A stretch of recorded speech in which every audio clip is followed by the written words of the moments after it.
Hey, you guys. Hey. Thank you all for tapping in and liking the video already. I definitely appreciate it. Welcome to my channel and thank y'all for tapping in. If you have not subscribed already, please do. Or if you want to wait to the end of the live to determine if you want to subscribe, I respect it. That's honestly some stuff I would do. So I respect it if that is what you decide. But I wanted to speak on some things. You guys know I love to do my sound check before I get started. If you can hear me and hear me well, please give me that thumbs up emoji, please, so that I can make sure that everything's working according to plan. You know what I'm saying? I got Cassiopeia next to me today. I wanted to have a little green or something in there, just instead of the white background, and that's it. But yeah. So okay, good. I see the thumbs up emojis, um, and the people are filing in. Thank you guys.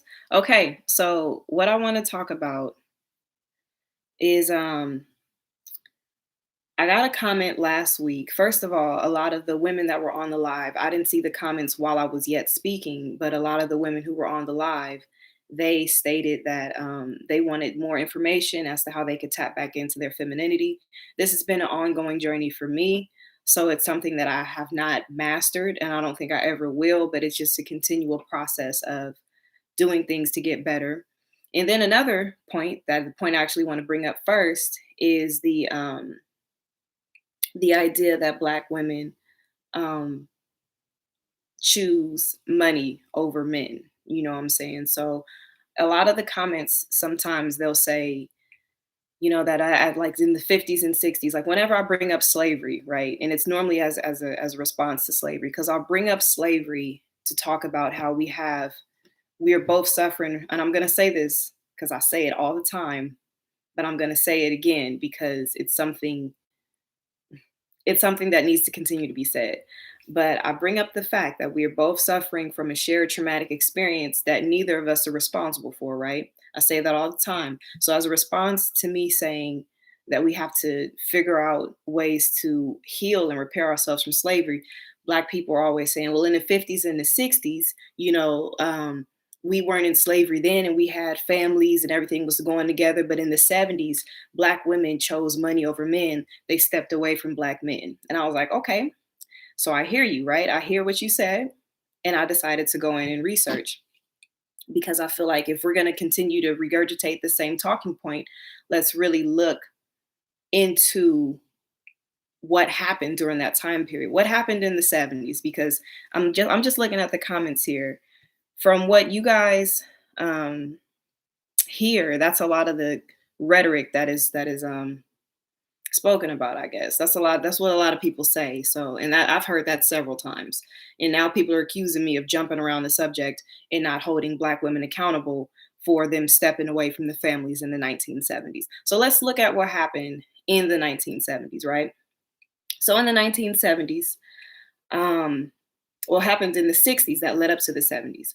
I have the marriage statistics here, and this is what I'm going to do for you guys who are watching. Once the video is posted, I will put all the sources that I have. I'm going to cite them in the description box or in the comments or whatever you call it.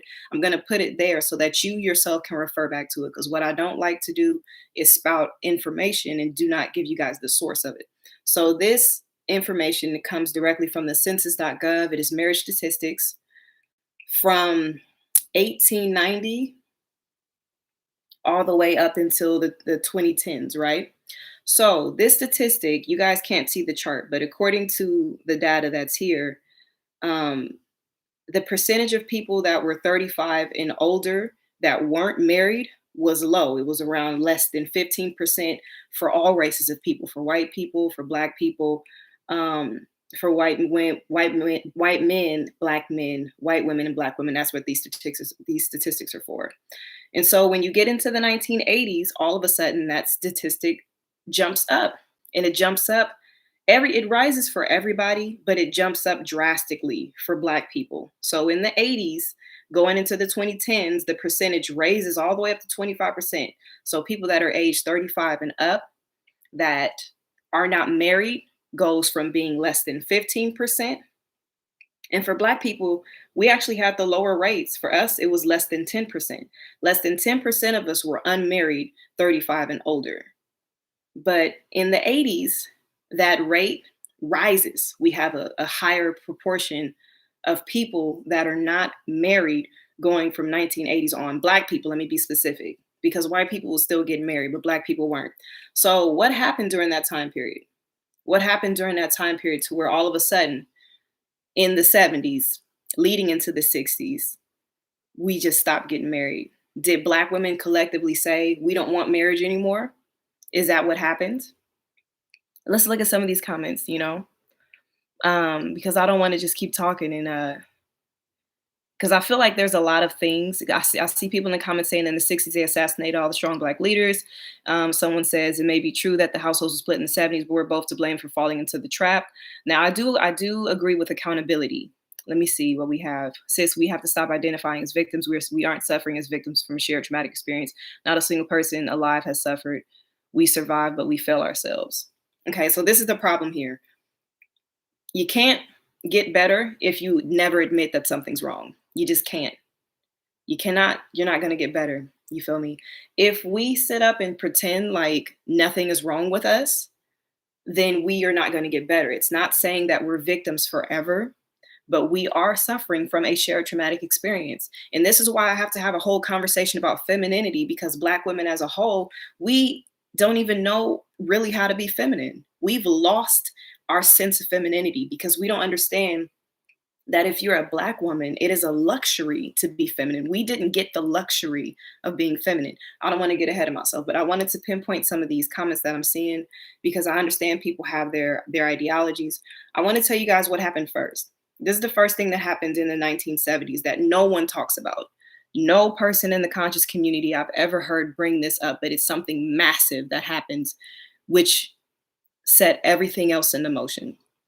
What happened in the 1970s is de-industrialization. Okay. I'm going to say that again. What happened in the 1970s is de-industrialization. What is de-industrialization, in case some of you who may not know what it is? De-industrialization is basically where all the jobs, the factory jobs, the manufacturing jobs were exported to other countries, basically Asian countries. Now, what does that have to do with Black people? It has everything to do with Black people, all people specifically, but especially Black people. Because you know who's working these manufacturing jobs? You know who's in the factories working and providing for their families? Black men. Black men are the ones who have these jobs. They're the ones who's working and providing for the families. And because they're working and providing for the families, then there's no issue. You guys know that one of the main reasons for divorce is financial problems, right? I know you guys have heard that saying ain't no romance without finance. It ain't no gold digger or nothing, but it's the truth. Financial problems does not allow a woman to bask into her femininity because she's constantly worried. And a man who is not providing financially does not feel like a man. When I was dealing with my ex, some stuff happened and his finances got messed up and he turned into a totally different person. Now, I'm not saying that I know men and I know exactly how you guys think, but I do know this, and you guys can check me on it if I'm wrong. Aren't you a different man if you're not in a place to provide financially? You turn into something else. You could be all nice and loving and sweet, but when you get to that point where something's messed up with your finances and you're not able to do what you think you should do as a man, you change. I've seen it. I've seen it with my own eyes, so you guys can't tell me this. So in the 1970s, let me rewind. In the 50s and the 60s, there's all these manufacturing jobs. There's a large middle class. And everybody's working. The woman is happy. The man is happy. She's able to bask in her role as a woman because she's not worried. And the man is able to bask in his role as a man because he's providing and he feels like a man. So these jobs are gone. I'm going to read you guys. Let me actually put up the first. I should have. I want to put these links in the comments, but I don't have them. But it's on my phone. But I will put it down in the comment box because I want you guys to understand that I researched this. This is not something I'm just saying. I have the statistical charts. I have the stats to prove it, and then I have the resources to prove it as well. I'm going to read you guys something that it said from this website that I got. It says deindustrialization of the 1970s. Deindustrialization, which began in the 1970s, the corporate merger mania of the 1980s, and government neglect of trade policy all seem to have set the stage for massive loss of high-paying jobs for millions of US workers during the last 3 decades of the 20th century. Okay? Millions of jobs were lost. Millions, you guys. So when we have millions of jobs being lost, we have men who are not able to provide for their families, and now they don't feel like men anymore. We have women who are stressed out and worried, and they're not able to bask in their femininity. Okay. Now you guys be like, oh, well, maybe they just work together to make things happen. Yeah, people try and they work together. But for the vast majority of people, they suffered from these effects. Here's another website, and I'm going to put the link in here. It talks about the social effects of deindustrialization. And this is not just one thing. There's several different points. So you guys stick with me. This is the first thing. This is the first thing that happened that became the catalyst for everything else. You feel me? So we have a group of Black people who are building, despite the fact that we have issues that we have not addressed as a community. And now you throw financial distress in the mix in addition to everything we have not yet addressed. So let's look. The effects of deindustrialization. It says the social cost of deindustrialization includes loss of jobs, homes, healthcare, reductions in tax base, which in turn leads to cuts in necessary public services, like police and fire protection. Now here, this is the next point that really is important. Increases in crime, both immediately and long term. So some of you guys will know where I'm going next with this. Increases in crime, both immediately and long term. Increases in suicide, drug and alcohol abuse, family violence and depression, and a loss of faith in institutions such as government, businesses, unions, churches, and traditional political organizations. So these are all of the ramifications. These are the social effects of deindustrialization. When people are in a financial distress, they resort to drugs and crime, right? Before I continue on, let me read some of these comments because I just want to hear what you guys have to say. Look at this. So this is low-key a way of blaming the melanated men. We are always to blame, right? When in doubt, blame the melanated man. What I'm going to need you to do is relax, okay? That's what I'm going to need you to do. I'm not blaming anybody. By me stating the mere facts of what happened, this is me blaming the Black man. I know you guys are so used to people taking jabs that you don't realize when you have an ally, but I'm gonna need you to realize that I'm an ally. I fought for over a decade for y'all, and y'all gonna have to stop coming at me like I'm some sort of man-hating feminist. See, this is me working on my femininity. I'm trying not to go there, but y'all be pressing me sometimes. For over a decade, it started on Tumblr. This is a sidebar, and I'm gonna get back to my point. For over a decade, I've been called a pick-me, a mammy, and a doormat because I've defended y'all. Okay, so relax. Let me get back to what I need to say. Deindustrialization is real and it affected everyone, but it affected Black people the most because we're the most disenfranchised in this country, okay? Now let's continue on. Because what happens after deindustrialization is the social effects. We have an increase in crime and drug and alcohol abuse, right? So with financial distress, we have an increase in crime, and we're seeing that nowadays. Like in Chicago, a lot of people talk about, oh, there's so much violence in Chicago. Well, there's a lot of things closed down. They're closing down schools left and right. People need money. They're going to start robbing and jacking to get it. You feel me? Especially a man. And this is not to say anything bad about Black men, because I understand the drive. You feel me?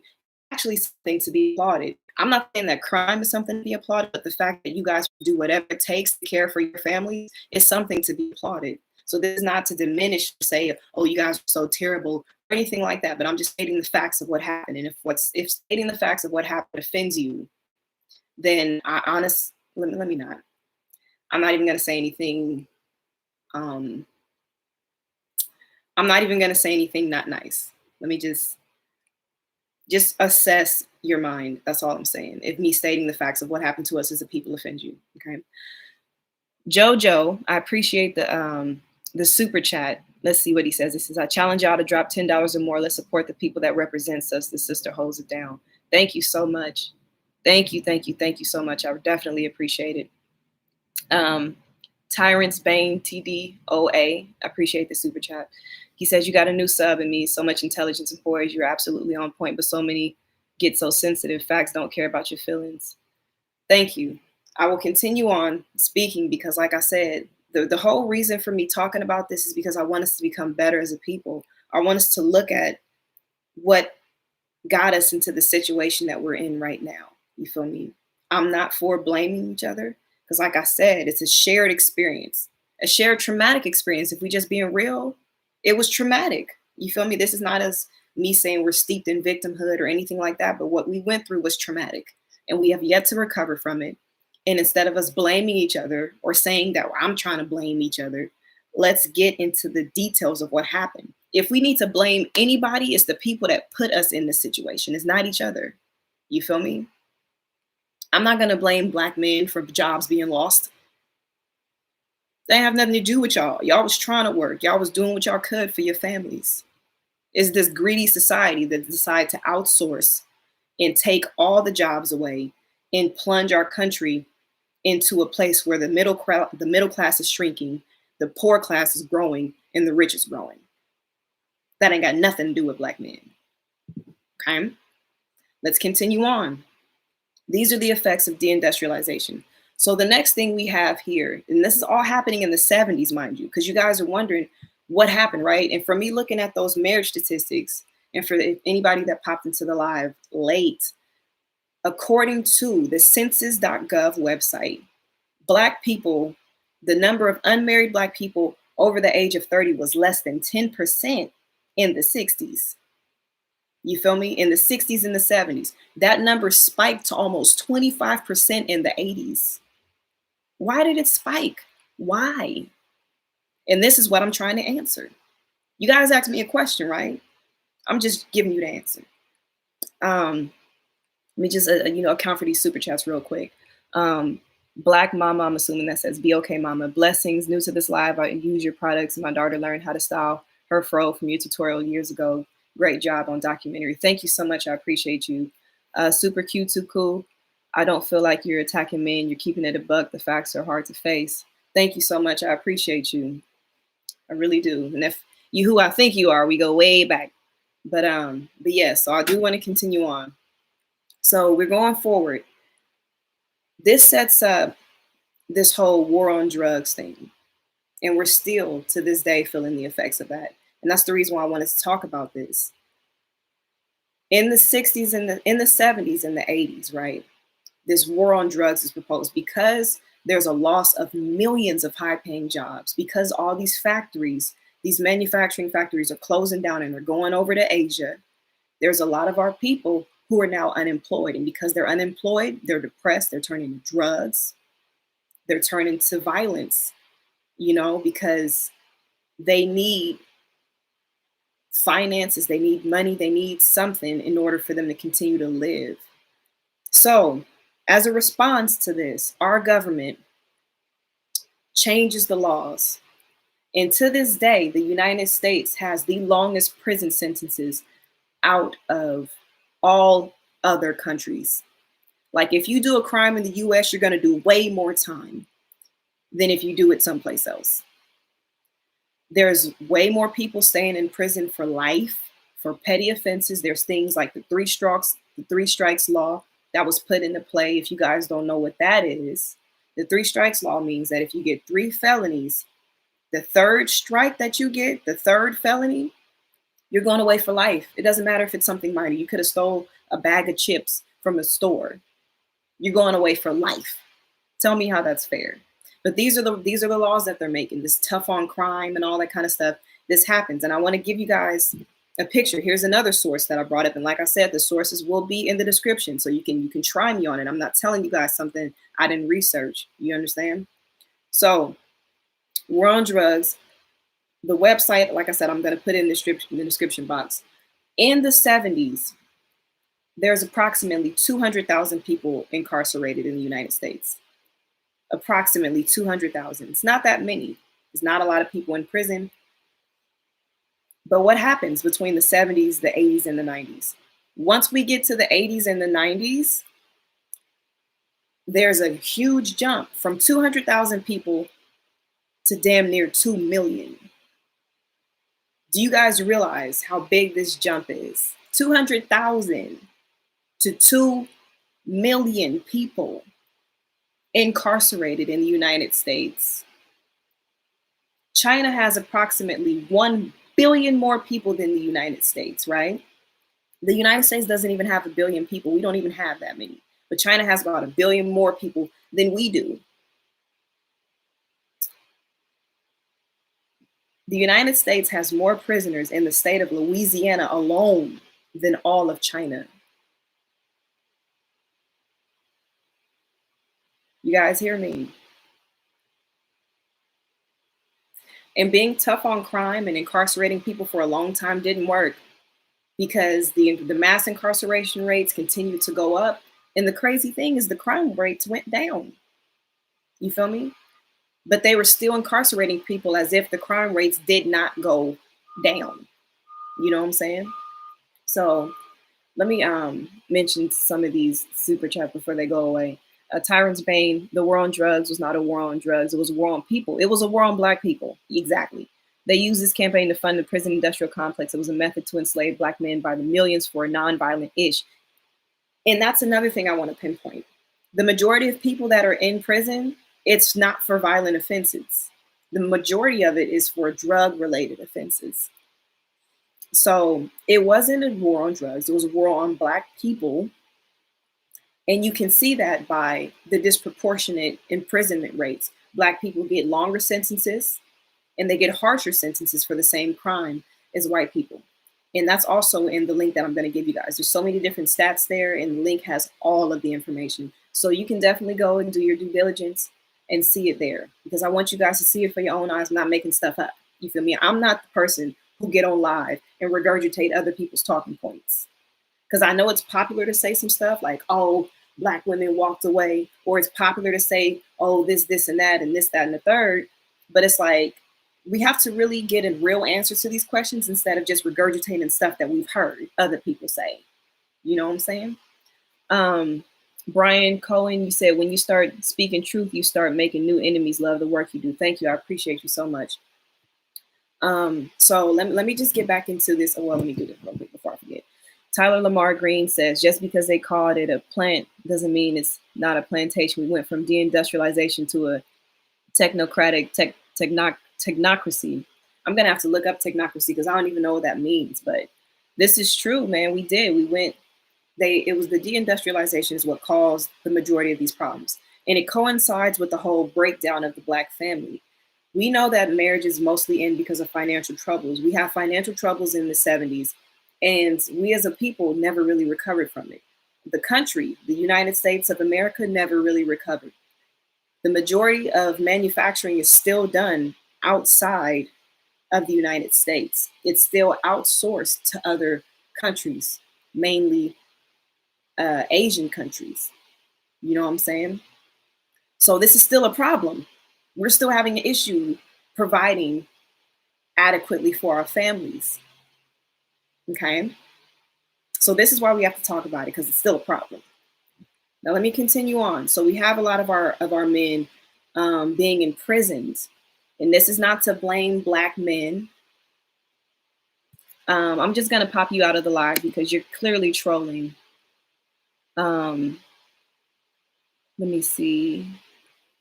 Hide user. There we go.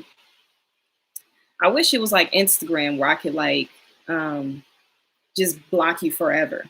But, you know, I can't do that. After the live is over, Dark Seed, you're gone forever. You will never see another one of my videos unless you create another page. And I promise you, I'll figure it out as you and I'll delete you again. Because I don't have time. We're in a dire situation and it's too much going on. It's way too much going on for us to be playing. Like, I don't have time for play. This is serious to me. And the reason why it's serious to me, I'm going to tell you guys why it's so personal. because I have four brothers, right? I have four brothers. I was raised by my mother and my father. I have four brothers. And with two of them, they were in and out of prison. That's why this particular point is a sore spot for me personally. I have a brother in prison right now and two relatives in prison. So as a teenager, I was going back and forth to the courthouse. You feel me? And I would wait for them to get called out. And I would see black man after black man after black man being sentenced. And the men that I saw, they weren't even my biological brothers, right? I was waiting for my brother to get called out. But I would just sit in the courtroom and cry. It used to take such a toll on me because I'm like, look at this. This is modern day slavery, is what this is. So I don't have time to play. My father told me that what bothers me in this world is what I'm put here to fix. In the prison industrial complex, that bothers me. And our families not being in line, that bothers me. So I was put here to fix that. You know what I'm saying? So I can't play. This ain't no time for play. So when we talk about these things that shape the conditions of the Black family as it is today, we can't leave out what got us here. This is not to say that Black men are the blame. This is not to say that Black women are the blame, but this is to say that things happened on both ends that caused us to be in this situation. What we can hold ourselves accountable for is what we do going forward. You feel me? I can't hold Black women accountable for what was done in the past. I can't hold Black men accountable for what was done in the past. But what we can do is look at that and learn from it, you know? And that's what my endeavor is. So, Black women, now it's the 80s. There's a lot of us that are on drugs, a lot of our men who are on drugs. There's a lot of us who are in prison, a lot of our men are in prison. And then the government comes in with this government aid. And as a woman who's not able to bask in her femininity when she's worried, she might be there alone raising children. So what is she gonna do? You know, she's probably gonna take the government assistance. And it's not because she doesn't want the Black man there. It's because he's not there. And he's not there, not because he doesn't want to be, but because he was trapped in this system, in this society. So I'm gonna say this again. Black men and Black women are suffering from a shared traumatic experience that neither of us are responsible for. We have a very formidable opponent that works double time to keep us in a state of mental, psychological, social, financial, economical, and physical slavery. Okay? So nowadays, we do have a society of women who latch on to this feminist ideology. So I'm not saying that that's not a real thing, because it is. We have this idea of getting money and F these Negroes and all that kind of stuff, because that's what a lot of the music is saying. So that is something that has to be addressed. And it's something that I address on the regular basis. Feminism for a Black woman does not work. You feel me? We've never had the luxury to be feminine. I'm gonna say that again. Black women, we have never had the luxury to be feminine. And it is a luxury. It's a luxury. You feel me? I was reading a book that was written by Angela Davis a while ago. It's called Racism, Sexism, and Class, right? And it talks about how Black women and Black men shared the same workload during slavery. We were no different than the men. It doesn't matter if you were pregnant or what. If you were breastfeeding, it didn't matter. You feel me? The only time our femininity was acknowledged was to fulfill the lust of the slave master. That's the only time anybody cared that we were women, when they could rape us and abuse us. So we didn't get the opportunity to be dainty, to be homemakers, to be housewives. We didn't get all of that. And when we did get it for a short period of time, de-industrialization happened and took it away from us. So we as Black women have to get back into this understanding that being feminine is our power. You feel me? This feminist movement tries to make us more like men, and we do not operate in our power when we try to mirror what men do. It just doesn't work. So we have to get back to this understanding of us operating in our feminine energy, and the men operating in their masculine energy is what will make this balance of the Black family work. You know what I'm saying? Because there was a lot of things that happened to us in the 70s. The 70s was a crazy time. You have de-industrialization that happens, which effectively breaks up the Black family because there's a loss of finance. And I'm gonna say it again. One of the main reasons why people divorce is because of financial problems. Still to this day, we have black families being broken apart because of that. And then as a result of people losing jobs, we have a mass of people going to prison, from 200,000 to almost 2 million. That's a crazy amount of people. And it's not like all those people just all of a sudden became violent criminals within a decade. No, they didn't. They didn't become violent criminals within a decade. But you can't say what you can and you wouldn't do if you're in that type of situation. There's a lot of people who be like, oh, I'd never steal, or I'd never kill, or I'd never do this. Never say never. You don't know what you would do if you was in whatever situation. You don't know what's inside of you. If you have children and your children are starving, you gonna let them starve to death? What you gonna do? Don't say I would never, because you don't know until you're in that situation. That's something I learned from personal experience. It's some stuff I said I would never do and ended up doing just that because I was in a different situation. You understand what I'm saying? So we have all these things working against us as a people. What we can do going forward is acknowledge the problem. We can acknowledge what caused this, so that we can grow and get better. Now, before I move on to the next point, Tyrance Bain, TDOA, said, nothing feminist about the feminist movement. Exactly. The crazy, ironic thing is that feminism is for the destruction of femininity. Isn't that crazy? Isn't that weird that feminism aims to destroy femininity? That's why I'd never be a feminist, you know? Because like I said, we never had the luxury of being feminine in this country. Now, before I continue on, let me just read some of these comments because I don't want to just be going in and you guys are saying things that I'm, you know.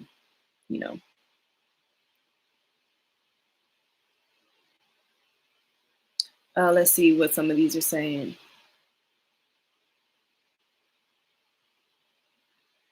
Let me see. Circumstances. 3 strikes law caused so much damage to our people. Yeah. Mandatory minimums. All of that. There's so many different laws in place still to this day that keep our people incarcerated. Different enhancements. It's crazy. Like, you guys don't even know. Like, if you've ever been to prison before, like say you get into a fist fight. It's an assault charge. You ain't hurt. You didn't really hurt nobody. You just got into a fight. The police was called. It's an assault charge. Say if you've been to prison before, an assault charge normally carries about a 3-year minimum, right? A 3-year sentence, I should say. But if you've been to prison before, you're gonna get a 5-year enhancement. So your 3-year sentence just became an 8-year sentence. You feel me? Because of that 5-year enhancement. And say if you ever have, this is just craziness. And then you have to do the majority of your time, your mandatory minimum, 85% of your time, you have to serve it before you can even be eligible for parole. And the reason why I know all these things, like I said, is personal to me. I've been dealing with this prison, having to put money on the phone, having to put money on books, all that kind of stuff. I've been dealing with it since I was a teenager. So it's personal to me. There ain't no blame or nothing. I just would love to see our men out of this modern form of slavery, first of all. And second of all, I would love to see our families restored.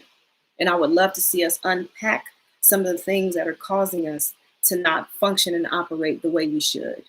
Okay. So let me see. Okay,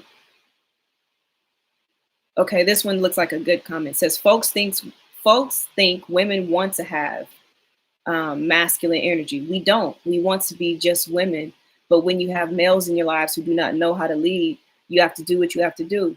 And that's a good point. This isn't to say that men in general don't know how to lead, but a lot of times women are left with the burden of raising the children by themselves. Sometimes they're left with maybe their father wasn't in their life and they have to be responsible for their younger siblings or whatever the case may be.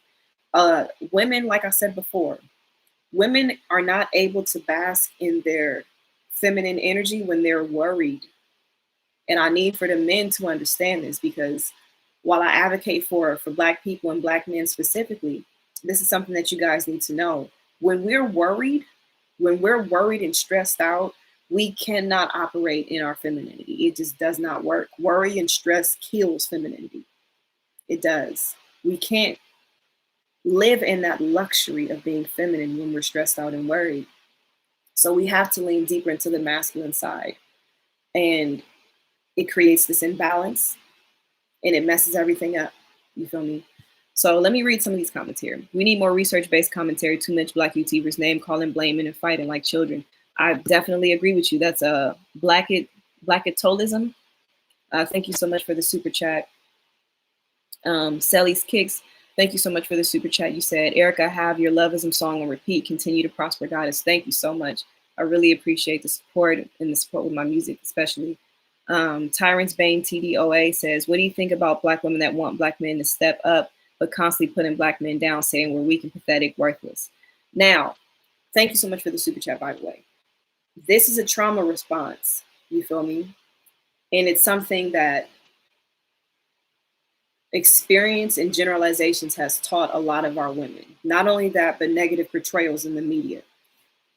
There's so many things working against us, you guys, and we have to like get to the bottom of it.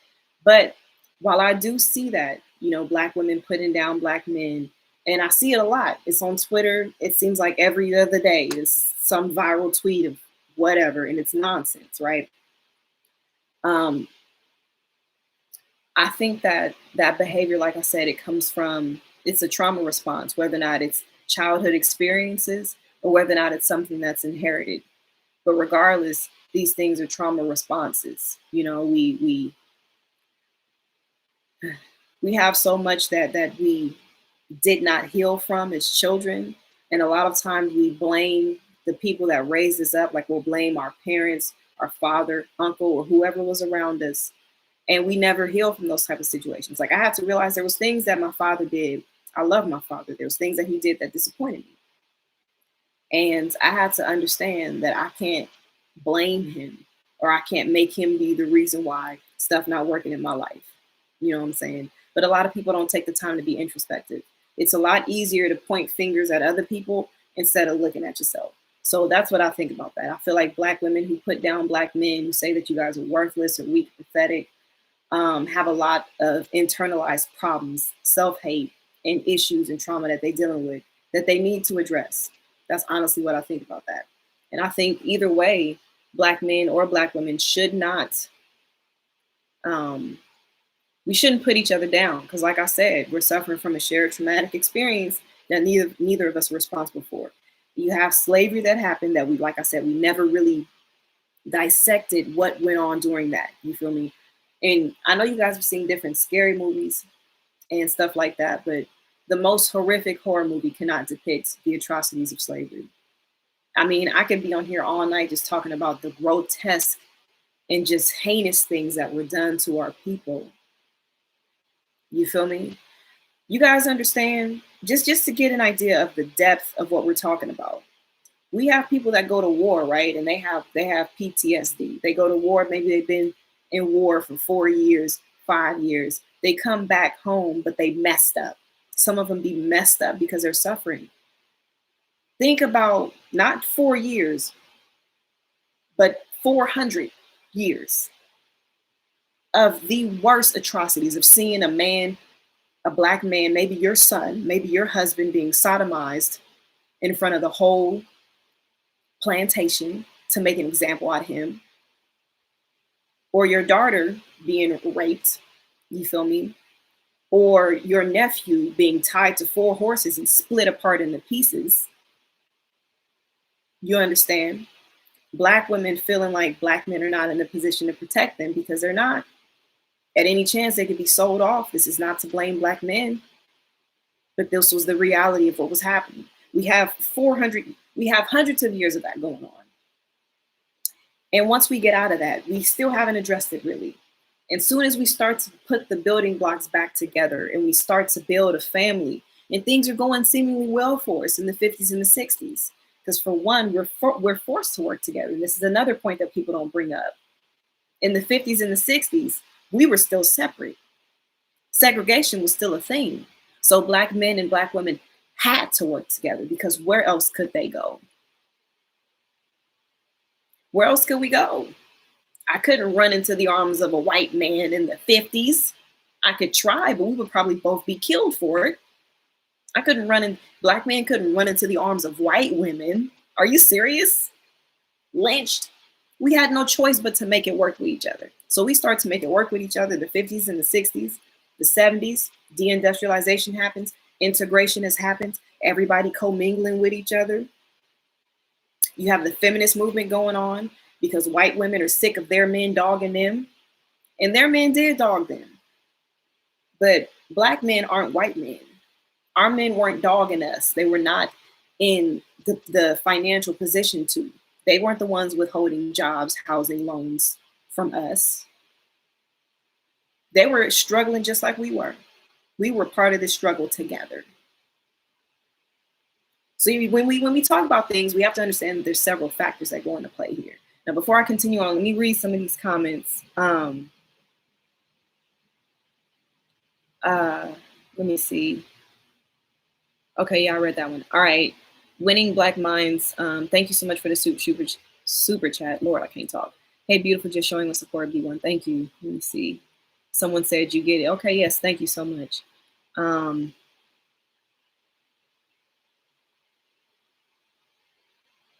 Thank you so much, Static, saying, let me see. We need to stop putting each other down and work on uplifting. I'll lift you up to the highest degree. Keep doing that great work. Much love, sis. Thank you. I wholeheartedly agree. You know, let me see what we have. The closest thing I ever saw to goodbye Uncle Tom. Truly horrific stuff. Yeah, horrific. Let me see what's saying. LAR say we need each other in order to build a dynasty. Facts. Let me continue to just, I'm sorry, I'm just getting down to the bottom of these comments. Okay, so these are the things that's plaguing our communities currently, right? That plagued our communities in the past and is currently plaguing our communities now.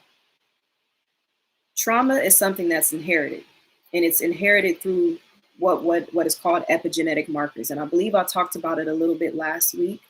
If you guys want to research and know more about inherited traumas and how they affect our DNA via epigenetic markers, you can research and learn more about that. But when we are in this mindset of I have to do it and have to get it done because no one else is there to help me, it's something that we pass on to our children, because the whole reason why evolution, so to speak, happens, the reason why we evolve as a people, it's in order to adapt so we can survive, right? So Black people, we've adapted in a lot of different ways in order for us to survive. Now, some of these ways are incredibly counterproductive, but it was what was necessary during the time that it was necessary for. We're not in that time anymore where that's necessary. And what I mean is us being independent of each other. You feel me? Because during a time where there might have been a large population of Black men imprisoned, Black women had to do what they had to do. That's no longer necessary. It's not necessary anymore. So we have to get out of that mindset. And so this is why I wanted to talk about Black femininity and the reemergence of it. You know what I'm saying? We're going to continue to work and do what we have to do as Black women, but it's understanding that the work that we do in order to sustain ourselves is not something that should make us believe that it elevates us like above our men. So what I'm saying is, if we do have these high paying jobs, or we're getting these degrees, or whatever the case may be, we cannot make us believe that these things will make our substitution for a man, is what I'm saying. We get these accomplishments, and these accomplishments are nice. It's nice. You got your own place, you got your own vehicle, you got your degree, you got your own spot, you got all this other kind of stuff. But that does not make you equivalent to a man, and that's not a substitution for a man, regardless of what we've been told, regardless of what the music pushes, because our music, especially now, what the music talks about, especially if you're a female rapper, is about how good your box is or how much you stunt, and you don't need these men. You feel me? We don't need these men because we flossy, we got money, blah, blah, blah. And that is a narrative that we have to understand is detrimental. There's a reason why the mass media is so okay with pushing that kind of message. There's a reason why. Um, because it's more profitable when we're separated. You know, it's more profitable when we're separated. You guys, a lot of the stuff that happens in our society is based off of greed, especially in this American society. If I'm living in a place and I'm living there with my man, and we both split all the bills or whatever. I mean, if we're not splitting bills, if he's paying, whatever. If we're both contributing to the household, is the point that I'm making. If we're both contributing to the household, then that's saving both of us money, right? Now, if they can convince us that we're independent and we're separate and we don't need each other, you got a man over here paying all the bills, and then you got a woman over here paying all the bills and all the expenses and all that kind of stuff. Those two separate households are consuming more than one together would. So you guys have to understand, they don't want us to be together. First of all, when we come together, it's divine, it's godly. But the second reason, the main reason more than likely that they don't want us together is because it's more profitable when we're separate. They make more money off of individual people than they do from couples or families coming together and living under one household.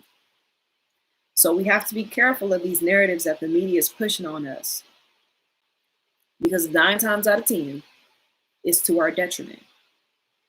9 times out of 10, it's to our detriment. So I'm already 46 minutes in. Lord have mercy, I've been talking for a minute. I never want these to be more than an hour. Let me see. I'm just going to read a couple of these comments and I'm going to continue on about feminism and tapping into Black femininity. That's what I want to end this live off with. I feel like I'm missing a point, but I think I covered everything. And then I'll just answer questions if you guys have any. Let me see what some of this says. White women started the feminist movement and acquired sisters to join and give them rights to vote, which give them opportunity to have a right, but it was granted over Black males. I mean, I feel you. I definitely believe that white women pulled Black women into the feminist movement. That's what they do.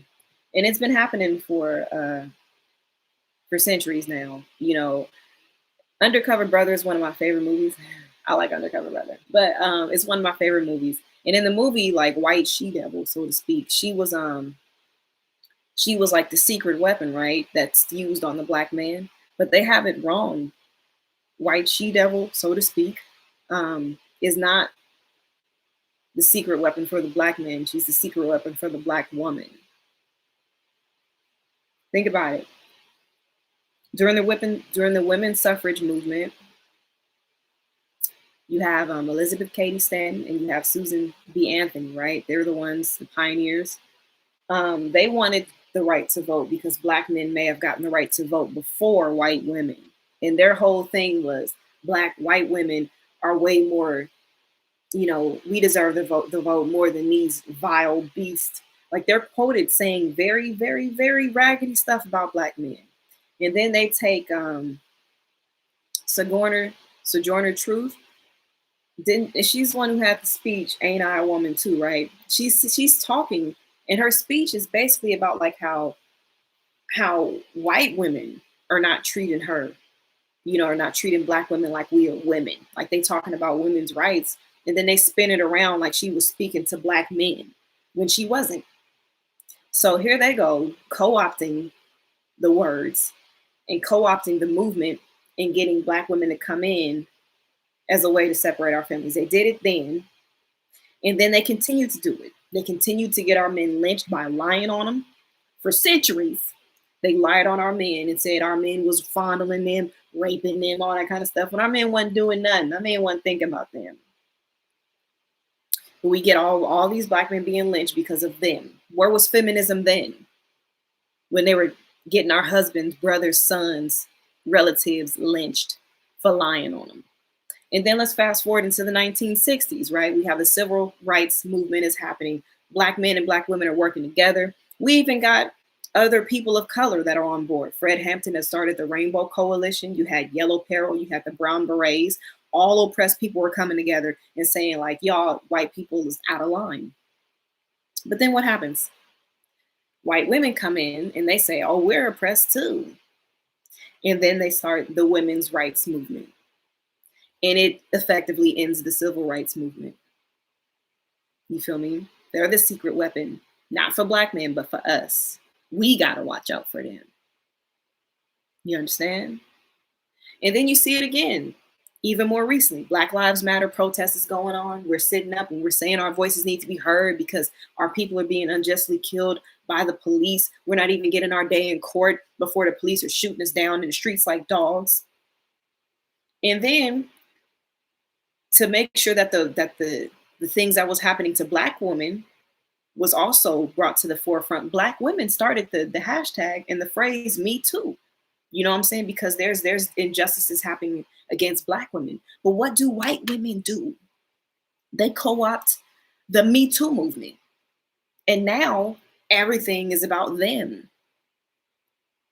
So every time we've started to come together as a people, white women have come into the mix with their feminism and old women, let's stick together, and have thrown a wrench in it every time without fail.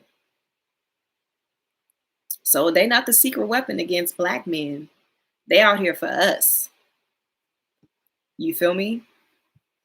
Let me scroll down a little bit and see what some of these comments are saying. All right, cool. Look at you guys. Some of y'all such haters. Mafia Monthly said, get a real plant. Cassiopeia is real. Every plant in my house is real. It's just so shiny and green, you think it's fake, huh? I don't even oil her leaves. I take good care of her. It's my baby. Yeah. You see how I'm radiating with life? Everything around me grows. You see how that works? Anyway. LAR says, you're right. I misquoted historical facts, beloved. My apologies sincerely. No, it ain't no press. We good, you know. We're good. No need to apologize. Leo Azir Ra, thank you so much for the super chat. You said, hence the feminist movement, as women get themselves together in high regard. I wonder, can strong black women be the primary contributor and protagonist towards the reformation of black men? They can be, not because black women are like formidable opponents, but the only thing that's ever strong enough to hurt us has been us. Outside forces may try to tear us down, but the only thing that could tear us apart is each other, which is why we have to get this right. Because they flooded our communities with drugs. You know, they locked us up with mass incarceration. Slavery couldn't even kill us off. Nothing outside of ourselves is able to destroy us. The only thing that can effectively destroy us is us. So that's the only reason why I feel like each other may be the most stifling opponent, because we're the only ones who are able to do it to each other. Because they've tried several times, they couldn't. But the way that they're doing it now is they're pitting us against each other. That's how they're doing it now. And it'll work if we allow ourselves to tear each other apart. But we're not going to let that happen. You feel me? As long as I'm breathing, it ain't going to happen. You know what I'm saying? Because I'm always going to talk this regardless of whatever. Regardless of who got what to say. Regardless of who get mad, you know? But yeah, so that's one of the things I want to say. Now in regards to regaining femininity, because I'm 54 minutes in and I'm not trying to be on here all night. I know y'all got stuff to do. I'm not trying to hold y'all. In regards to what was going on in the 70s and the 80s, black women had to adapt. They had to adapt or perish, the same way black men had to adapt. There was all sorts of adaptation that happens as a way to fight what was going on in our communities, right? So because we had to adapt, we lost a lot of our feminine essence. You know what I'm saying? So this is the ways that we can reclaim it. Here's some ways that we can tap back into our femininity. And I want to reiterate this again. Being feminine is a luxury. You know what I'm saying? It's a luxury. It's a luxury that we didn't get to have. We just didn't. We didn't get to be able to be at home being homemakers and baking cakes and doing stuff like that. We didn't get to have that luxury. Even when in the 50s and 60s, when the families were together, a lot of times, because my great grandmother, the one that I was talking about that passed last year, she was a cook and a nanny. So a lot of the times we didn't even get to use our femininity to benefit our own families, you guys. We had to use our femininity, the fact that we can cook, the fact that we can clean and all that kind of stuff, the fact that we can keep the family together. We had to use that for other people's families. While white women were complaining about being in their kitchens and being having to stay at home and be homemakers and all that, Black women were the ones actually getting into their kitchens working, the cooks and nannies. You know what I'm saying? We didn't get a chance to do that for our own. That would be a luxury. You know what I'm saying? Because I know that was the case. My great grandmother and my grandmother, I believe, cooks and nannies for white people back then in the 50s and 60s. So we have to understand that it's a luxury. It's nothing that's weak, because we've been sold this lie that being more like a man is what makes a woman stronger. And if you are like a womanly woman or whatever, that's weak. There's something weak about cooking. There's something weak about cleaning. There's something weak about just being feminine in nature. And I'm not saying that cooking and cleaning is the essence of femininity, but I'm just saying that these are the traditional roles that's associated with it. And we've been brainwashed into thinking that these things are weak when they're not. They're incredibly important and they're incredibly powerful. I said this on I Eat. The minister is quoted saying this. And by the minister, I mean Minister Farrakhan. He's quoted saying that, oh, the woman could either heal or kill her household with what she cooks. We're the doctors of our household. We can either nourish our families or we can either kill our families. We can heal the people that we love or we can kill the people that we love. There's nothing weak about that. You guys know a lot of slave revolts happened because the cooks poisoned the overseers and the masters, right? Like, this is a part of history that they don't teach us because they want us to know that we were not just victims. They don't want us to know that we fought back. It would be times where people would come to visit a plantation and they would come and find the owners, the masters in the kitchen dead, sitting at the table dead because the cook has put glass in their food and killed them. Tell me that cooking and what you eat ain't important when the majority of our people are dying from heart disease and high blood pressure. Tell me that it's something weak about that.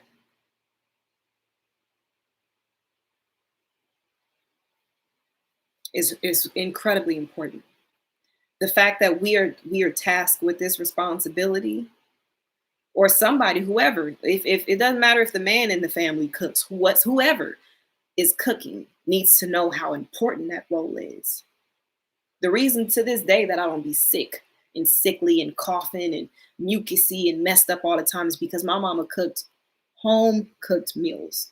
I ate real food growing up consistently. We didn't eat out. We didn't go to fast foods. We didn't eat Jack in the Box and McDonald's and all that. We didn't eat none of that. My mama cooked real food. That's the reason why I'm 30 years old and look like I'm in my 20s. 31 to be exact. Look like I'm in my 20s. It's the reason why I don't be sick. Because my mama cooked food that healed me.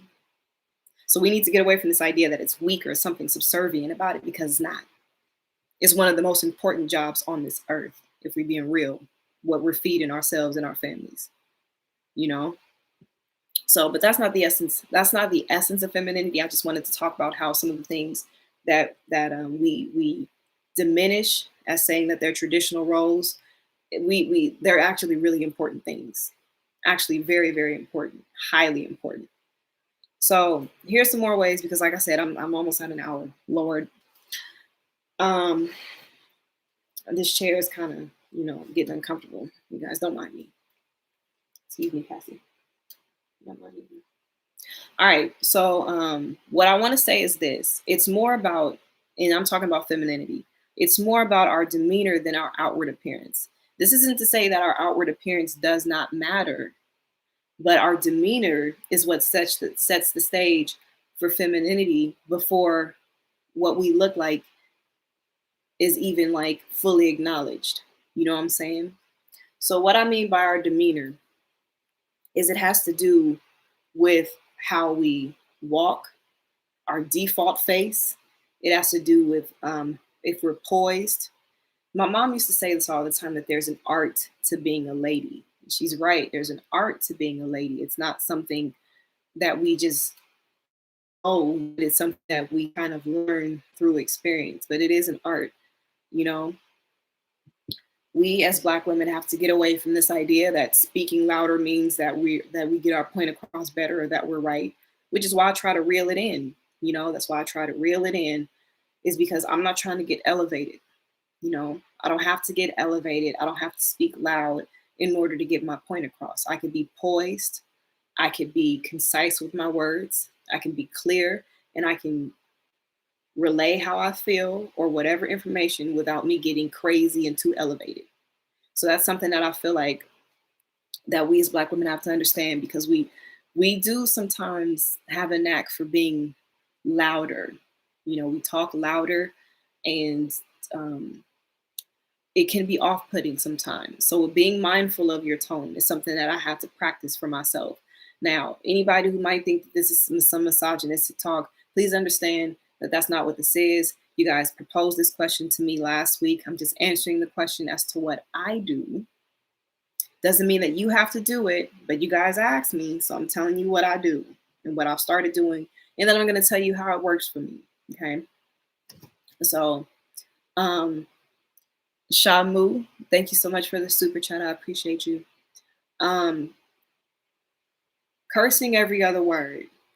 Now, this is a big one. This is a big one. And this is something for both men and women alike, but especially for women. Cursing every other word is an indicator that, you know, we lack the ability to get our point across um, without using just go-to words, you know, because a lot of times curse words can be used in several different ways. And I know sometimes when you want certain points emphasized, you know, a certain curse word may get it across even better. But um, it does not come across as feminine if you every other word you cuss and mf it is, mf it at, blah blah blah blah blah. Is like we should want to use words that are the most fitting for what we're trying to say, as opposed to defaulting to whatever words that are in our verbal lexicon. Okay. Again, I'm not trying to offend anybody, but it's important. And I had to check well, my mom actually checked me, because I would be on live sometimes and I would get upset. People be in my comments saying things that I believe are asinine, and I might curse. And then my mom be like, "You're starting to curse too much. Like, I don't like it. I don't like you on live cursing." And she checked me. And she's right. Because it's not ladylike to be cursing every other word. It's just not. And it'll I know it's a little rocky. You might not want to hear it. Just, you guys asked me this. Notice you asked me, okay? You asked me. Um, Let me see. Posture, poise, and body language. That's something else that I wrote down. Now, this goes for everybody. Everyone is more attractive when their posture is better. This goes for men and women alike. When you're like this, you're just not, you know, you got your neck tucked into your shoulders, you just look hunched over. And to be real, having poor posture takes years off your life, an average of 4 to be exact. You lose about 4 years of your life from sitting too much and being slumped over, having poor posture and all of that. But being poised, like I'm sitting right now, you guys can't see me, but I'm sitting with my legs crossed. I don't have them wide open. So before you even open your mouth, um, things about your femininity could be acknowledged before you even say anything. You know what I'm saying? Um, Let me see. Bohemian Soul, thank you so much for the super chat. Let me read what you have to say. My feminine shut down once I was cheated on. I love that you mentioned trauma response. It definitely can bring out masculine trauma responses. Most definitely. I mean, type of traumatic experiences, especially like being betrayed, because being cheated on, being lied to, things of that nature is all betrayal. And when you feel betrayed, you adjust. You adjust in ways to make sure that you never have to feel that way again. Because betrayal is one of the most hurtful feelings ever. It's worse than just feeling sad or feeling heartbroken, but feeling betrayed. It means that someone that you loved and trusted has disappointed you to a superlative level, and it changes the way you think. And then you start to operate differently because you're saying, I'm not going to let anyone else betray me. Right. But it takes, I'm going to mention this again. I mentioned it last week. It takes understanding the four agreements. I would recommend Bohemian Soul.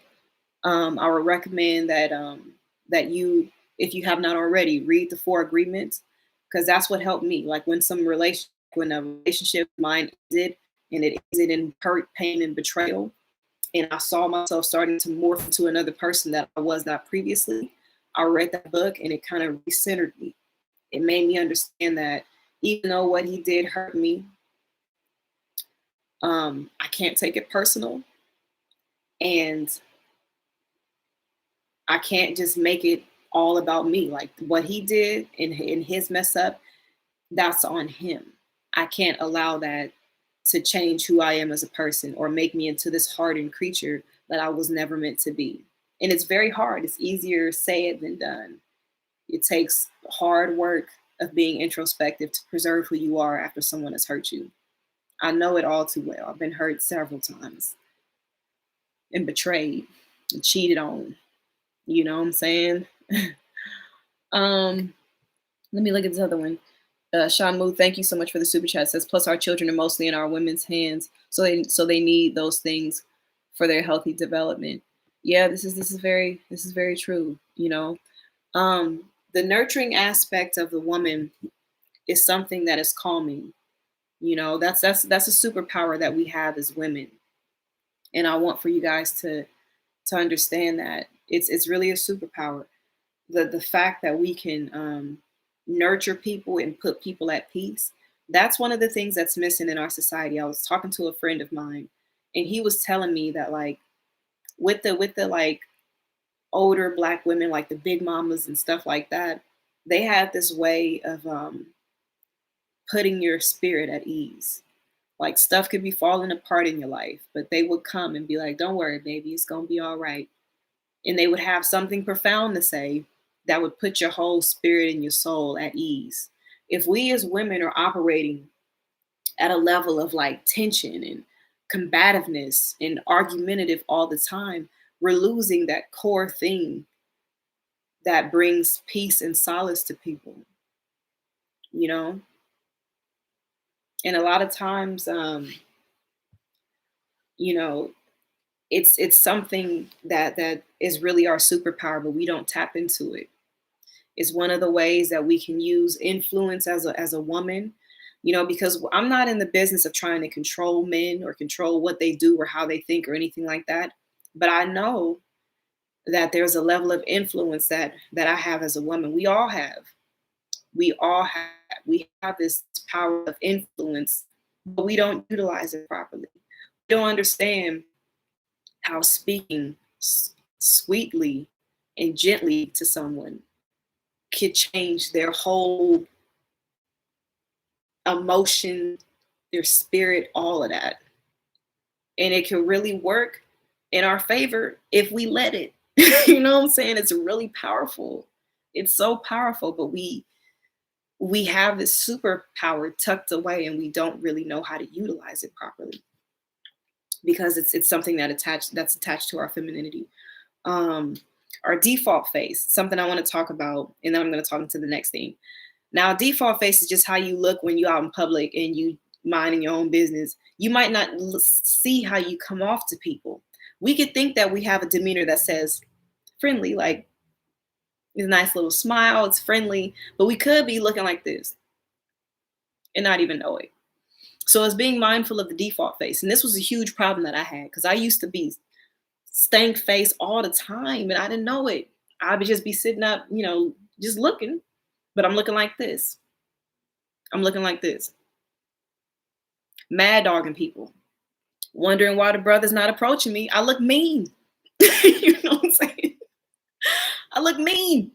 That's why nobody coming up to me saying nothing because I don't look friendly. I look mean. I look like I'm a if they come. That's what I look like. So we got to think about that. And I know we hate to hear this as women. We hate to hear that. Oh, you should smile. We don't want men to tell us that. But it's true. And this is not just for women, though. Like, if you smile just in general, do you guys know how much a smile diffuses a situation? There is power in a smile. There's so much power in a smile that it works on you. Like, smiling is reverse psychology for yourself. Did you guys know that if you smile, smiling alone, like, releases dopamine and elevates our mood? If we fake smile, it'll help to make us happier for real. That's the power of a smile. It works on us and it works on other people. And it's not just women. Men can smile too. You know what I'm saying? I'm not saying men should just be walking around cheesing. I'm not saying women should just be walking around just like, because then you're going to look crazy. Because only crazy people smile all the time for no reason. Sorry, guys, excuse me. But it's true. Only crazy people smile all the time for no reason. But, if someone looks at you, don't have to mean mug them. You don't have to do that. You can give a smile and you'll see how much that opens up room for conversation. It could diffuse a tense situation. It could just change so much.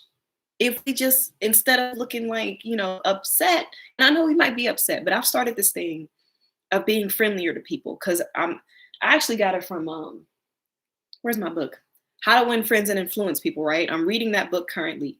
And one of the things that he says is that he said that it's good to like listen to people and take a genuine interest in what interests them.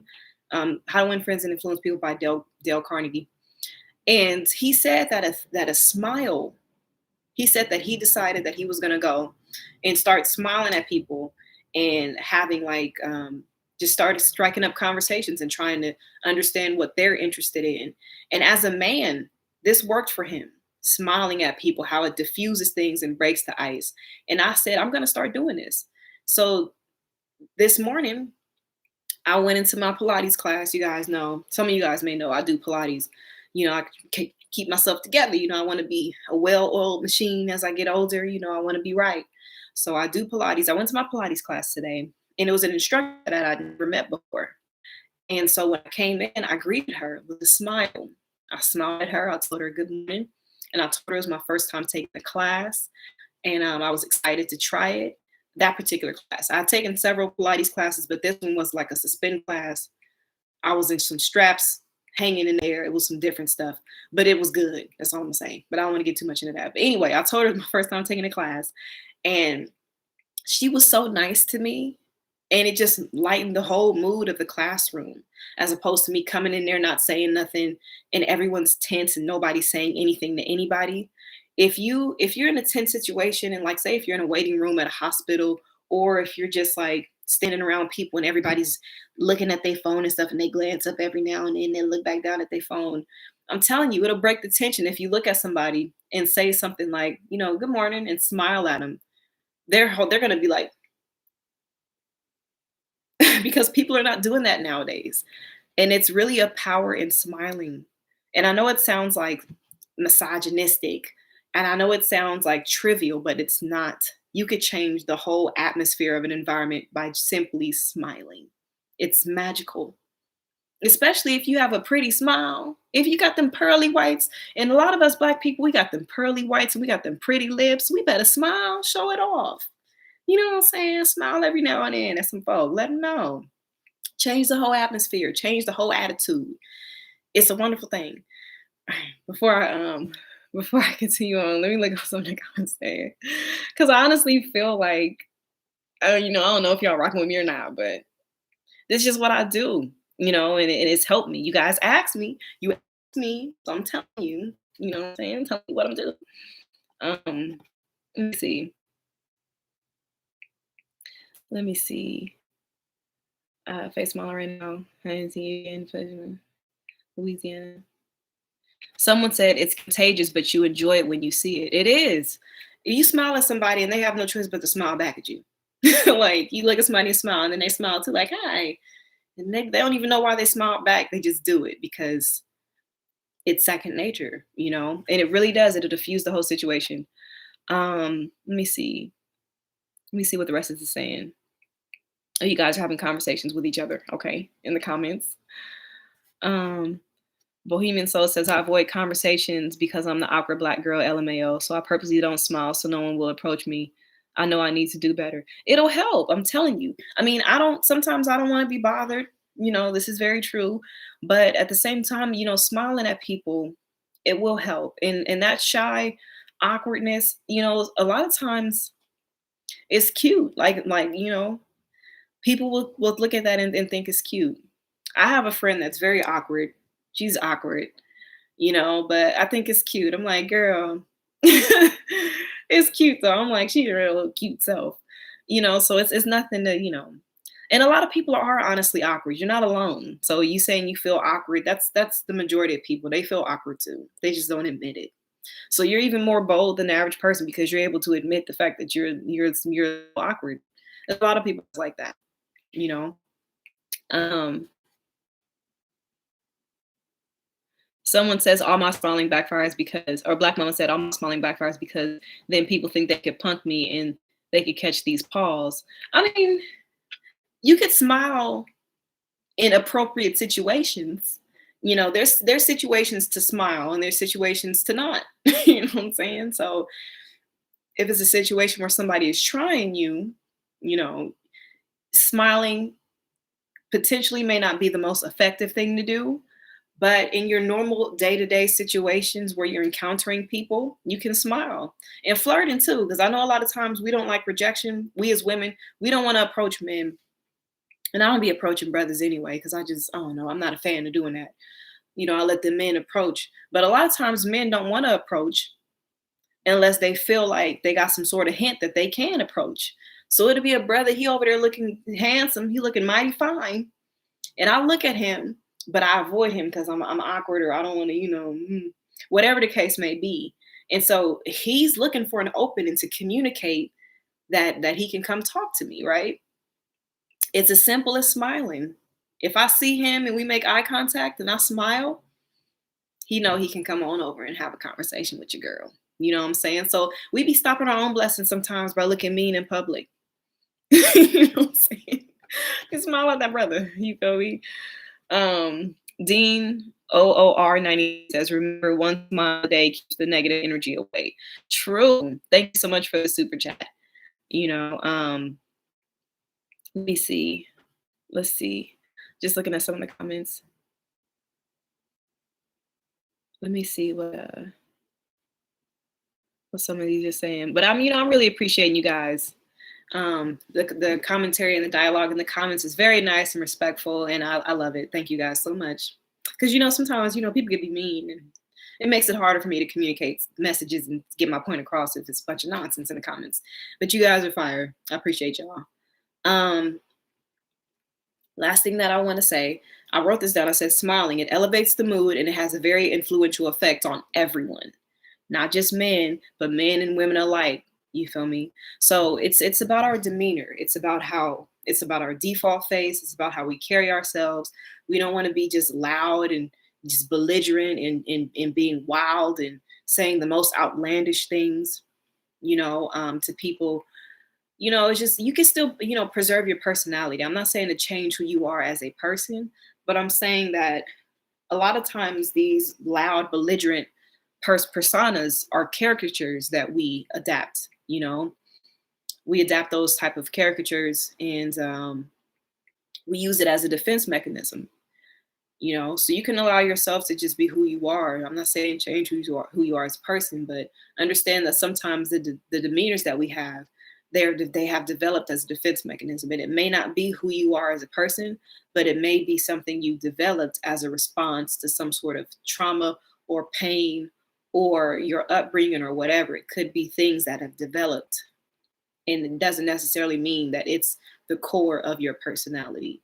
So it's just something to think about. What I will implore all the women on the live, I will say this, is just take the time to look at yourself. Ask yourself, am I looking, upset and angry? Do I sit down and, slump over and spread my legs wide open? Am I, cursing every other word and being loud? Am I cutting people off when they talk? Another thing is what I've noticed about men is that men like to, and it's just what I've noticed, okay? I might be wrong, brothers. If I'm wrong, tell me. But you all like to feel like the person that you're with trusts you, right? Men, y'all like to feel like the woman that is with you trust you to get things done, right? When we like second guess our men and like they have an idea or a plan and we fight them on every plan or we fight them on every idea, they then begin to believe that we don't trust them to be able to get it done, handle it, you know. And so I know it's hard sometimes as women because we're so used to getting things done and making sure that we do things. But when we get with a man who's proven that he can handle responsibilities, we have to let him. We have to let him. Now, this is something like all the things I'm telling you is things that I've looked at myself and I've done, but this part was the hardest part for me. This was the most difficult part, was letting him do, you know what I'm saying? Letting him be and not like asserting my ideas onto what he's already got going. You feel me? No one likes unsolicited advice, especially men.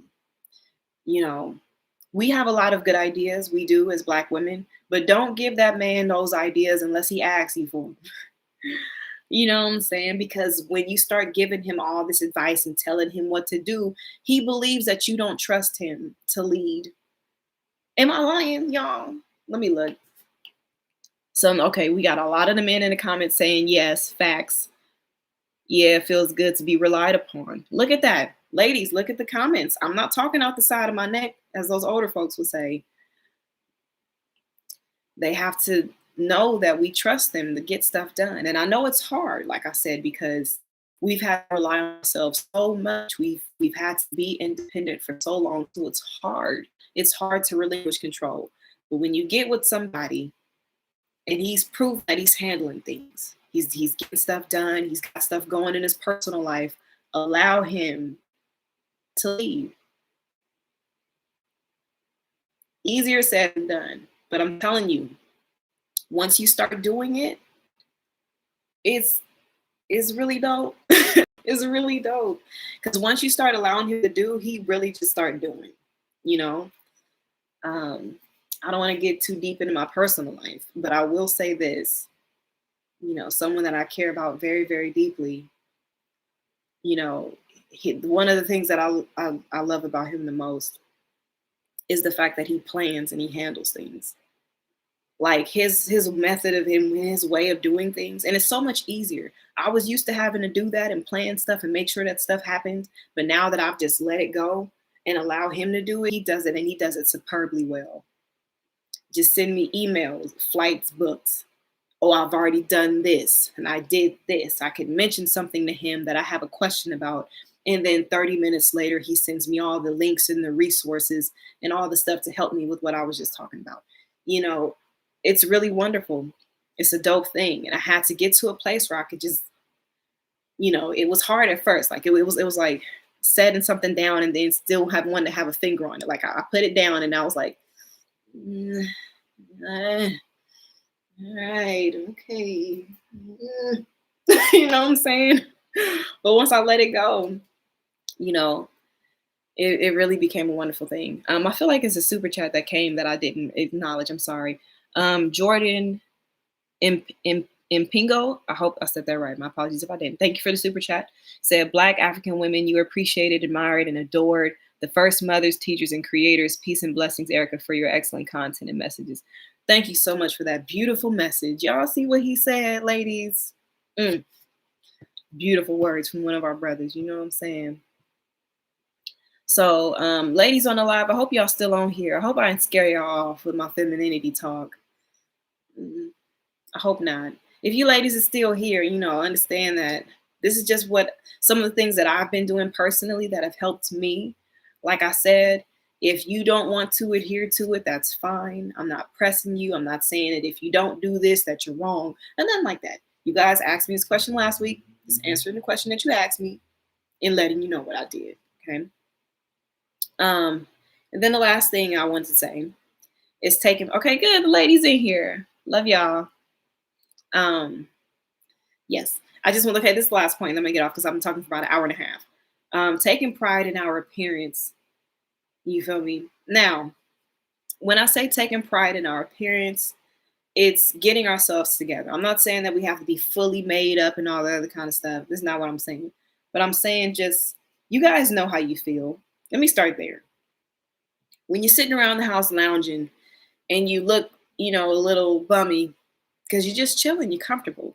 You act differently than when you've done up. Am I right or am I wrong? Ladies, tell me. When you at home chilling, you act differently than when you put yourself together, don't you? And no, this ain't about a bonnet. I'm just saying, like, y'all tell me something. When you at, like, say if you at home chilling, you might have your sweatpants on, you haven't done anything to yourself, your hair is all over your head. You act different. But when you put yourself together, all of a sudden your chest is up a little more, your shoulders are a little more, your whole demeanor has changed, right? Your whole demeanor has changed. So that's what I'm saying. When we take pride in our appearance, it's not just a physical thing. When we do ourselves up and we look nice and we make a habit of like getting ourselves presentable every day, it does something to the mind. Because when it's a whole different mindset. When I feel cute, I act different. You know what I'm saying? When I'm at home with my sweatpants on and I haven't done much at all that day and I just been laying around, my demeanor is different. But when I do myself up, I'm now a elegant princess and my shoulders are down and I'm sitting up tall and the whole way that I look and act is just it's all the way different. And I don't know why, but that's just how it is. The men do it too. When y'all at home bummy, y'all whatever. But when y'all got on a fresh pair of sneakers or something, y'all just some brand new shoes, you got a fresh lineup, you a totally different man. You know what I'm saying? And it's not just because of how you look, but your attitude has changed. This is men and women alike. So it's important for us to take pride in our appearance because not only do we look better, but it changes our whole demeanor and our attitude as well. Because I used to have that badge. I work from home. I own my own business. I don't have to clock in. So I'll just be sitting around looking a hot mess sometimes. And my attitude reflects it. You feel me? People call me and I don't even sound as chipper. I don't sound as feminine because I look a hot mess. So I'm on the phone like, yeah, what's up? Nah, man, I'm blah, blah, blah. And that's how I'm talking because that's how I look. But now that I've dressed up, I answer the phone, hello, hey, how you doing? So it's a totally different vibe. It's a totally different demeanor. And I know it sounds trivial, but it's little stuff like that that helps to bring out like the natural feminine essence within us. So it's important. I'm not saying you got to have on stilettos walking around the house. I'm not saying that you got to have lashes on or nothing like that walking around the house. I'm just saying, do yourself up. Get to a point where you look in the mirror and you like, yes. Get to that point and let it do it daily. You have your days, maybe, when you don't have to work, you pick a day to just chill and you relaxing. But for the most part, get yourself, to where you're looking at yourself and you feel good about you. It's really important because it changes not only the physical, the outward appearance, but it changes the demeanor internally as well. So that's what I have to say. So that's my last point on femininity. Some of the things that I've been incorporating that have helped me. Also, this one last thing I want to say, and then I'm gonna get off. I'm gonna get off of here. Uh, One last thing I want to say is that women, I'm hearing a lot of men in the manosphere saying this, and I want to talk about it from a woman's perspective because I feel like when men say it, women get offended, right? Men are saying that they don't care about our degrees and and our jobs and our money, right? That's what men are saying. And then we get offended, like, so you're telling us our degrees, our jobs, and our money and our cars and all that, it doesn't matter. It's not that it doesn't matter, but it's just that protecting and providing is a part of the masculine energy. You know what I'm saying? A woman that provides for herself is good. It's great that you are able to provide for yourself, but that's not enticing to a man who is a protector and a provider by nature. You guys understand? So it doesn't mean that our accomplishments doesn't matter. It doesn't mean that it doesn't matter that we have our own place or we have our own car or we have a degree or a lot of money or a high paying job. It doesn't mean that these things don't matter. It just means that a man who is a protector and a provider does not necessarily care about a woman who could provide for herself. That's not a selling point for him because that's what he's supposed to do. You know, you guys understand?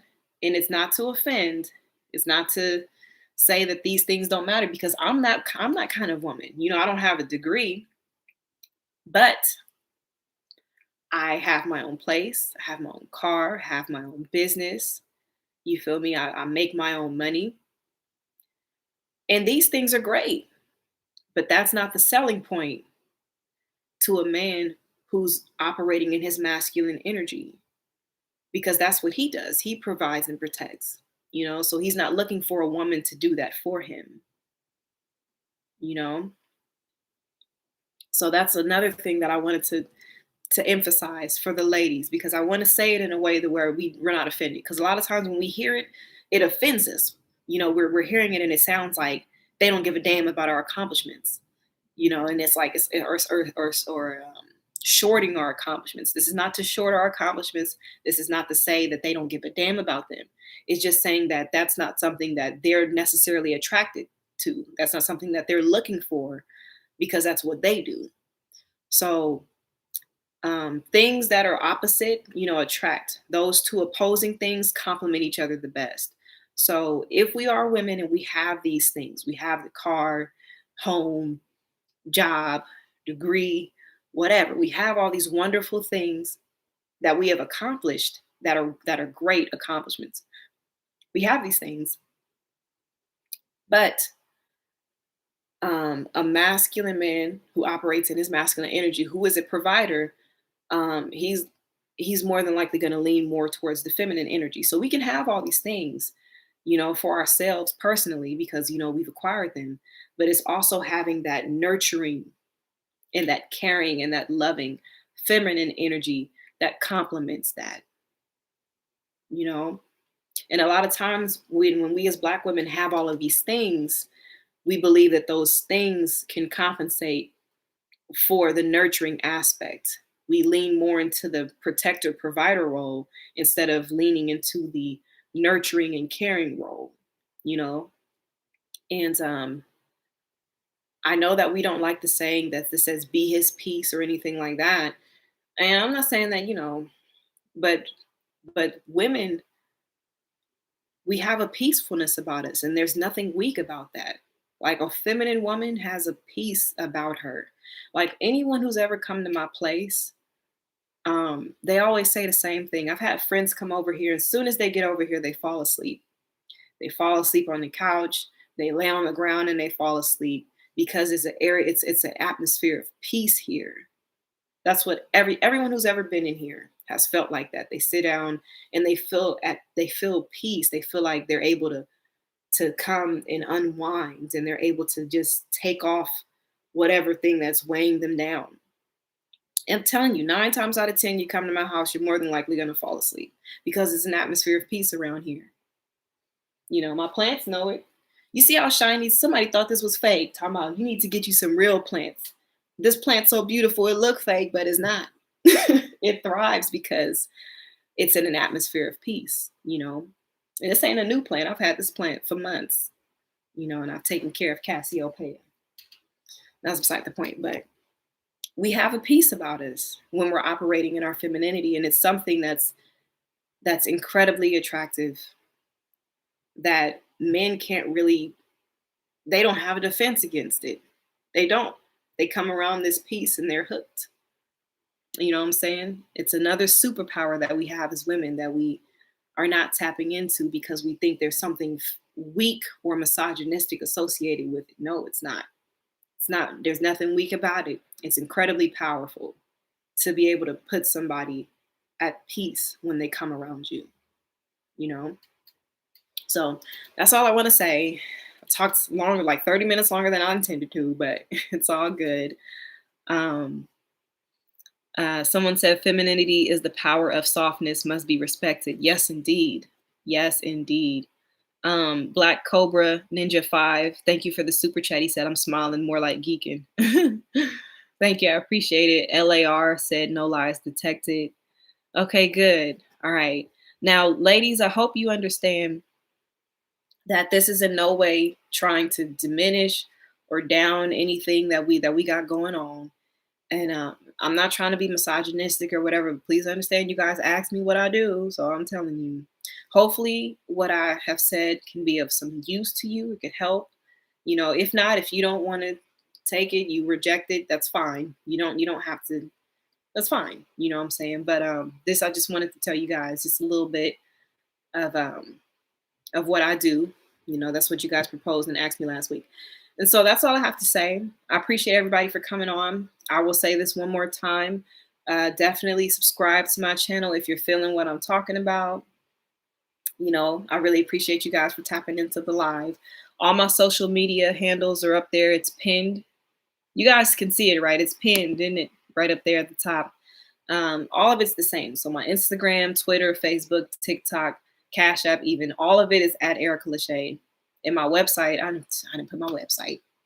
Well, my website is Erica LeShai too. It's ericaleshai.com. So if you guys want to tap in with me there, I also make music. I'm a singer, songwriter, producer, engineer. And so I make music, mainly Black love music, because I'd love to see our families come together. So I make music that encourages love and camaraderie among Black men and Black women, and just love in general. I love a good R&B song. And when I got some fire coming for y'all too, you guys gonna love it. I got some good music with some fire features coming. Whew. Y'all gonna like it when it come out. But that's all I want to say. I really appreciate you guys. Let me look at one of these comments one more time. My home is the same. My mother loves coming over. That's wonderful. Someone says, when will we get your book? A follow-up from Shahrazad Ali. Oh, well, thank you. I appreciate that. I have started writing a book, but I want it to be really good. I don't want it to be a money grab or anything like that, but I want it to be like, something that people can really take and has a lot of good information. It becomes like a classic is what the intention is. Like I want it to be a lot of really, really good, exhausted information where I've gone deeply into some things, have researched. As you guys can tell, I like researching and providing facts and stuff with information that I give you so that, it makes it easier to digest. And so I'm doing the same thing with the book. But anyway, somebody said, talking about falling asleep, your voice is so soothing. I've been lulled to sleep by previous lives. Oh, thank you. I appreciate that. I definitely, I've been told that my voice is kind of, on the soothing side. But that's all I have to say. I'm about to get off of here. It's been an hour and almost 40 minutes. You guys enjoy the rest of your night or morning, depending on where you are in the world. Again, thank you so much for tapping in. What y'all talking about? Who insert negative comments? Well, whatever. We're not even looking at the negativity. We overlooking negativity, you guys. Enjoy the rest of your night, the rest of your day. You feel me? Let's abide in the peace. Let's not let anybody disturb our peace. And let's be better. Let's be better as Black people. Black men and Black women alike, and restore our families. You know what I'm saying? I love you guys. Enjoy the rest of your night. You go and put a super chat right at the end. You know I like to acknowledge them. I'm trying to get off of here. Jojo, thank you so much for the super chat. As much peace and love. We have to get you on these other platforms, the network. Your voice needs to be heard. Ooh. Shoot, I was trying to talk and a little burp came up. Excuse me. Thank you so much. I appreciate it. I really do. I got a lot of stuff coming up. You know, you guys are gonna be proud of me. But thank you so much. You guys enjoy the rest of your night. Love y'all.